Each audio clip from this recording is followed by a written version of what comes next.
live. Hi. Hi, it's your girl, Deshandala. You already know it's your girl. Anyway, I wanted to get on here. No, for real, all jokes aside, I want to get on here and share a little bit of weirdness. I want to share a story with you. It's not going to be long. I want to share 30 years ago. Okay, 30 years ago, I was drinking alcohol and I was under influence. And the guy that I was messing with at the time, we had a disagreement. So I decided I was gonna leave. I'm going on my mother's house. I'm not gonna be here with you. I'm about to go. It was a blizzard outside. It was a winter time. It was snowing so bad that I couldn't even see. As I was walking down the street, this vehicle had pulled up on the side of the road and he yelled at me like, hey. I'm like, hey, trying to see. I told you I was a blizzard. He was like, where you going? And I was like, I'm going over my mother's house. He was like, come on, I'll give you a ride. So I'm thinking nothing of it. Like maybe he know me and I just didn't remember and I couldn't really see.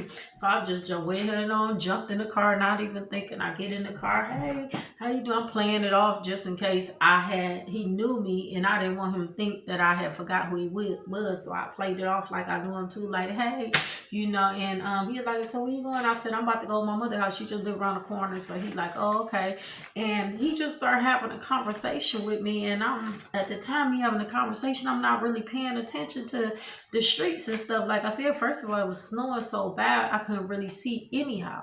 But then I remember him asking me, like, do you want to go to my house and hang out and kick it with me? And I'm just like, no, I don't really feel comfortable with going over anybody's house to hang out and kick it. I was like, but where you live anyway? He is like, well, I don't stay that far. I just stay with my grandmother or something. And I was like, no, that's cool. I was like, maybe next time. I was like, but I really need to go to my mother's house. You drop me off at my mother's house. And he said, yeah. So I don't know what happened, but before I knew it, it was just like we was still in the car, but we was like surrounded around wall. Like there was no outside. It was like wall, like as if he had pulled into some kind of garage or something. And then next thing I know, he was telling me like get in the back. Just like that, like get in the back. And I'm like, get in the back. He was like, get in the back. Like I said, get in the back. I was like, man, I'm not getting in no back. So he started hitting me and stuff, trying to smack me in my face and hit me like, man, get in the back. Bitch, get in the back, doing me like that. And I'm just like, man, I'm not getting in no back. And he about to punch me in my face. And I was like, all right, I gotta get in the back. So I ended up getting in the back of the seat. When I got in the back, he was like, man, he climbed back there with me. He like, man, take your clothes off. I was like, man, why I gotta take my clothes off? I was like, please don't hurt me or nothing like that. Why I gotta take off my clothes? Like, man, take your clothes off. Like, take your clothes off. So anyway, it got really heated. And I was thinking the whole time because I did have a butcher knife in my sleeve, but I was afraid to pull it out because first of all, I didn't know where we were, and like I said, it was like we was in a garage, and I was thinking like if I pull this knife out and I try to stab him, and for whatever reason it don't work out the way that is I plan it would to do if I have to use it the way I would do it, it wouldn't work out. He was gonna take the knife and he was gonna end up killing me with it, So I decided I wasn't gonna pull it out. But anyway, so took out one leg. He grabbed some car oil or something, put it on his penis, and he just told me lay on my back, and he was trying to force himself in my behind. And I'm like, oh, because I had never had anal sex before, so I'm just like, man, no, that hurt. Please stop, please stop. And he was just kept on trying to force himself in there. I'm like, man, let me just turn around and you can just do it that way, cause that hurt. Like, please don't stop. And so, but he insisted that's the way he wanted it. And he ended up coming, and I was just feeling so traumatized. And then when he got finished, I remember he wiping himself off, and then he buckled up his pants and jumped straight in the driver's seat and told me get myself together and get up there too.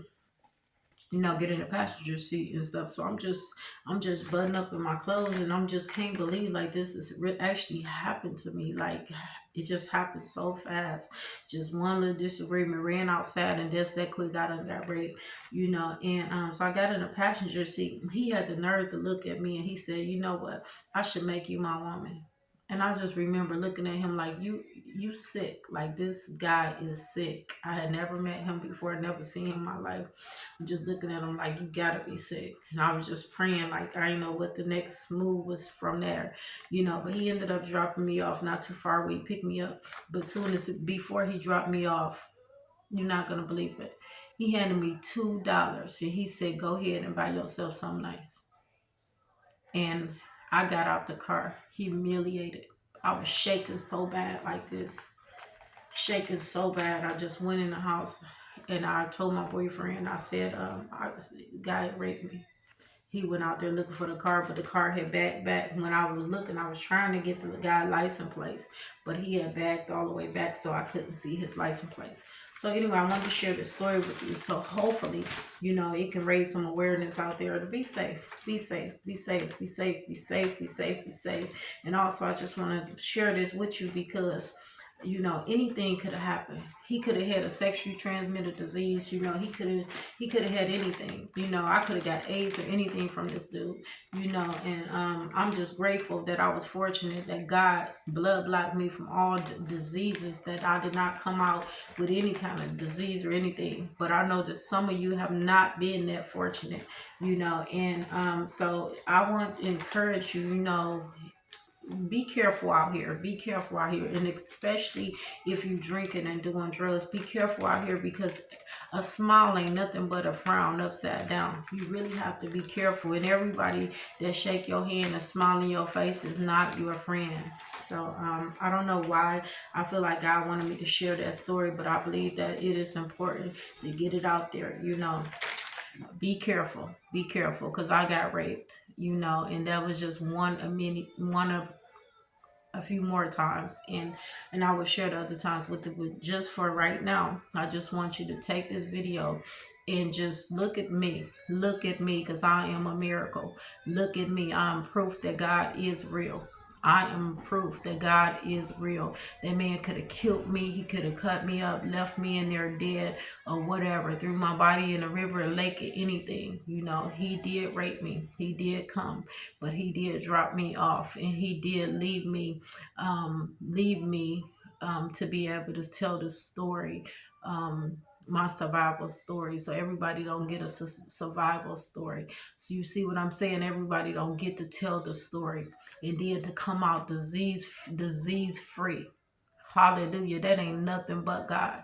That ain't nothing but God. Because I know a lot of people, and maybe it's you, don't have that same story. Maybe somebody did rape you and you came out with a disease that's incurable. Or you came out with a baby that you did not ask for.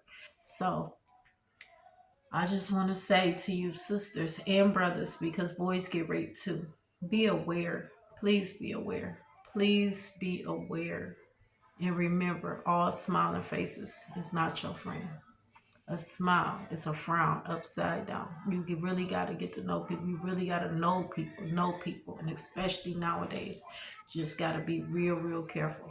So again, my name is Deshandala, and I appreciate you taking time to listen to this video. And if it's not for you, pass it on. Let somebody else watch it. Share it. Share it. Share it. I'm just trying to save a life. All right, y'all. Thanks.